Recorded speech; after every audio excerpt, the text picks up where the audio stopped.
নমস্কার বন্ধুরা, আরও একটি নতুন ভিডিওতে তোমাদের সবাইকে জানাই স্বাগত। ওয়েস্ট বেঙ্গল পুলিশে প্রায় 500 মতো নতুন পদ সৃষ্টি হয়েছে, মানে প্রায় 500 মতো ওয়েস্ট বেঙ্গল পুলিশে নিয়োগ হতে চলেছে 500 পদে। তো কোন কোন পদে নিয়োগ হচ্ছে সেই বিষয়ে এই ভিডিওতে আলোচনা করা হবে এবং কবে নিয়োগ করা হচ্ছে সেইগুলো কিন্তু এই ভিডিওতে আলোচনা করা হবে। তো ভিডিওটি প্রথম থেকে শেষ পর্যন্ত দেখো, আর চ্যানেলে নতুন হলে অবশ্যই সাবস্ক্রাইব করে দিও, আর ভিডিওটি অবশ্যই লাইক করে দিও।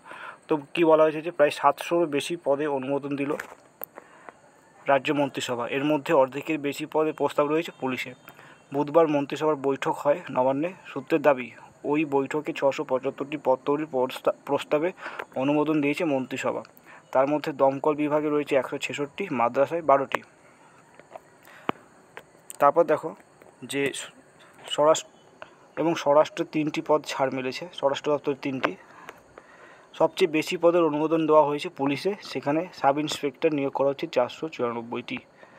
এখানে হচ্ছে 494টি সাব ইন্সপেক্টর নিয়োগ করা হবে, ঠিক আছে। তো তার জন্য কিন্তু নতুন ছাড়পত্র পেয়েছে, এই পদটা সৃষ্টি হয়েছে এবং এটার কিন্তু বিজ্ঞপ্তি খুব শীঘ্রই বেরোবে। এখানে আর বেশি কিছু বলা নেই, বাকি যেগুলো বলা আছে এগুলো তোমাদের দরকার নেই। মেন কথা হচ্ছে যে 494টি সাব ইন্সপেক্টর নিয়োগ করা হচ্ছে ওয়েস্ট বেঙ্গল পুলিশে। তো তোমরা এখন থেকে রেডি হয়ে যাও। তো এই একটা ভিডিও তোমাদের জন্য আজকে অনেকদিন পর দিলাম, এডুকেশন রিলেটেড ভিডিও।